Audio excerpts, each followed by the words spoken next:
Welcome to 100 TV. ప్రపంచవ్యాప్తంగా Trump ఎప్పుడు అధికారంలోకి వస్తారని ప్రతి ఒక్కరు వెయిట్ చేసిన క్షణాలు. అయితే వచ్చిన తర్వాత ప్రపంచ దేశాలకి ఏదో రకంగా ఎంతో కొంతైనా లాభం జరుగుతుంది కదా అనుకుంటే ప్రతి ఒక్కరికి ట్విస్టుల మీద ట్విస్టులు ఇస్తూనే ఉన్నారు పెద్దన్న ట్రంప్.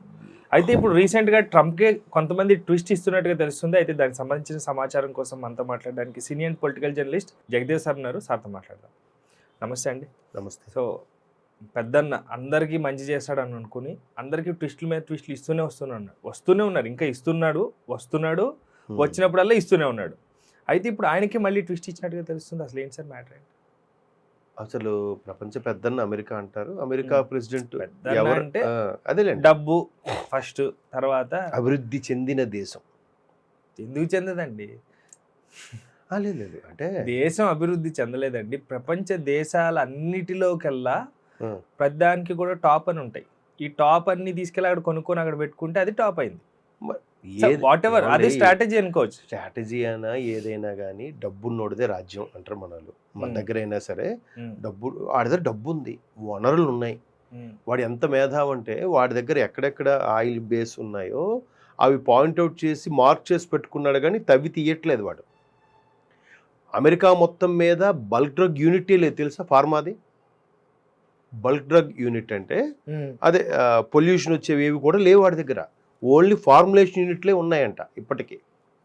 బల్క్ డ్రగ్ ఒకటో అర ఉంది, అది కూడా షిఫ్ట్ చేసేద్దామని చూస్తున్నారు పొల్యూషన్ అవ్వకుండా ఉండడం కోసం. ఈవెన్ అరబ్ కంట్రీస్ నుంచి ఆయిల్ని దిగుమతి చేసుకున్నా కూడా వాడి దగ్గర ఉన్నప్పటికీ ఎక్కడెక్కడ ఉన్నాయో అవి ఫైండ్ అవుట్ చేసి పెట్టుకున్నాడు.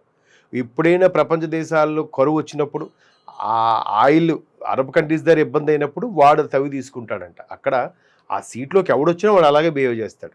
ఈవెన్ ట్రంప్ కూడా ఎందుకు అంత మెజార్టీతో గెలిచారనంటే స్థానికత. ఇప్పుడు తెలంగాణ ఉద్యమం ఎట్లా మన దగ్గరే భిన్నత్వంలో ఏకత్వం చెప్పుకున్నప్పటికే మా తెలంగాణ మాకు కావాలి, మా ఉద్యోగాలు మాకు కావాలి, మా నీరు మాకు కావాలని చెప్పి ఫైట్ చేసుకుని కొట్లాడి తెచ్చుకున్నారుగా.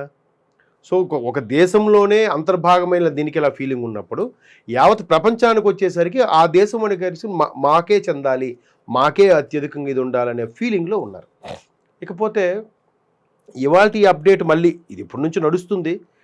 ఎందుకు మళ్ళీ మీరు ఈరోజు ఆ ప్రశ్న వేయాల్సి వచ్చిందంటే, ట్రంప్ గారికి ఏదైతే తన నిర్ణయాలు తీసుకుంటున్నారో ప్రెసిడెంట్గా అవి ఎప్పటికప్పుడు ఫెడరల్ కోర్టులు మొట్టికాయలు వేస్తున్నాయి.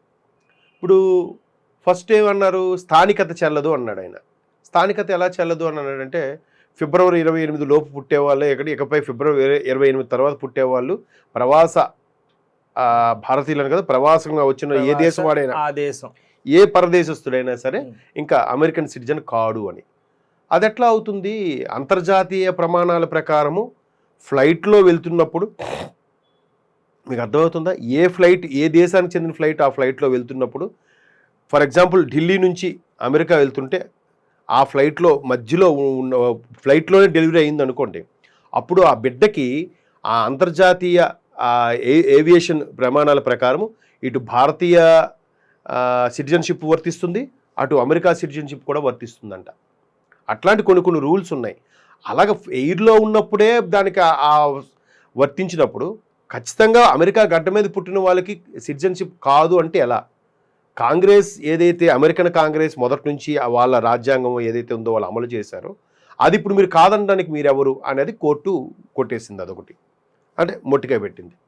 తర్వాత ఈ ట్రంప్ గెలవడానికి ఏదైతే ఎలాన్ మస్క్ లాంటి ప్రముఖులు దానికి కారణభూతులు అయ్యారో, ఎలాన్ మస్క్ అనే కాదు చాలా మంది, అమెరికా ఎప్పుడు కూడా దాన్ని ఒక స్టేజ్లో నిలబెట్టి దాని యొక్క ఆర్థిక వ్యవస్థని ఎప్పుడు పైకి లేపే దాంట్లో కీలక భూమిక పోషించే వాళ్ళలో జ్యూస్ సంతతి చెందిన వాళ్ళు ఉంటారు.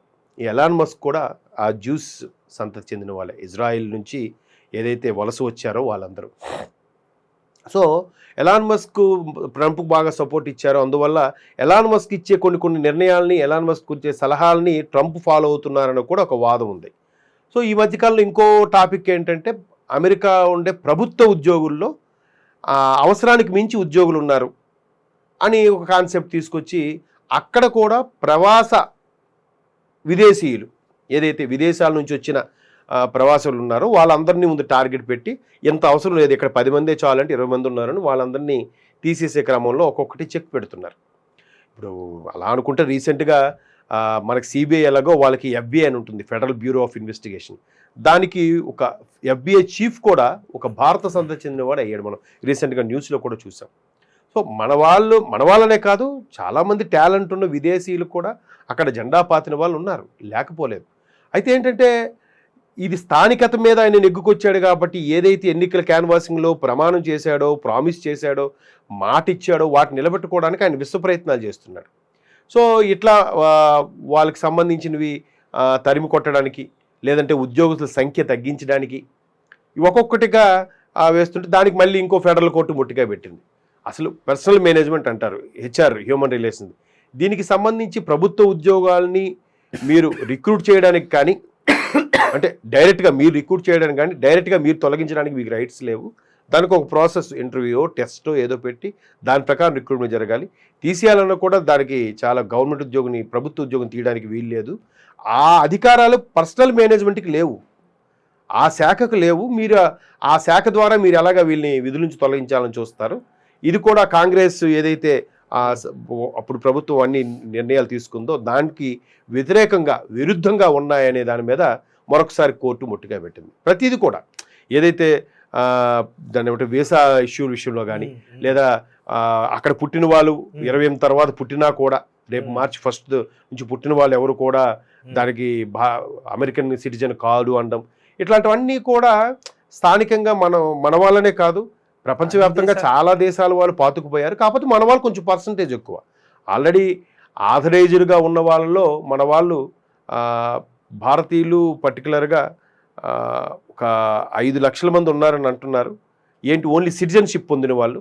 ఇంకా చదువుకున్న వాళ్ళు, అనాథరైజ్డ్గా ఉన్న వాళ్ళు, వీళ్ళందరూ కూడా ఇంకా ఎక్కువ మందే ఉండొచ్చు.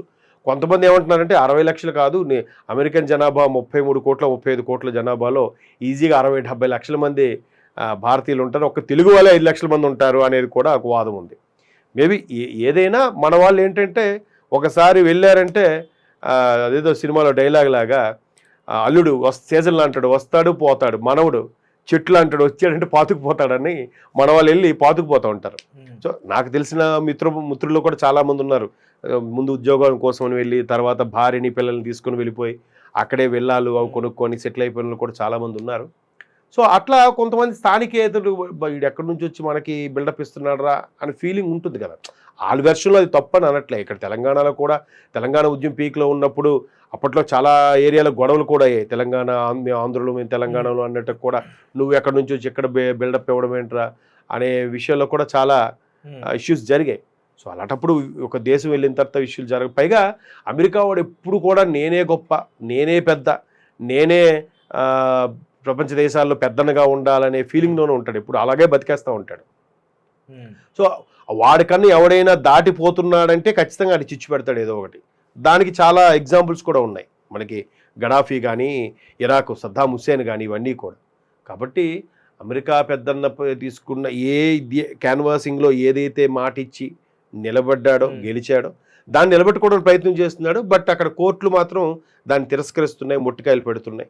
చూడాలి మరి ఈ జ్యూస్ సమాఖ్య ఏదైతే ఉందో వీళ్ళందరూ ప్రపంచ ఆర్థిక వ్యవస్థనే కాదు, అమెరికా ఆర్థిక వ్యవస్థను కూడా కుదేలు చేసే సత్తా ఉన్నవాళ్ళు వాళ్ళు. సో మరి వాళ్ళ బలంతో ట్రంప్ ఇంకా చొరవగా వెళ్తారా, లేదా కోర్టు మొట్టికాయలు పెట్టిన దానికి కొంచెం స్పీడ్ బ్రేకర్ లాగా ఆగుతారా అనేది wait and see. Right. Thank you sir, thank you so much. Thank you viewers.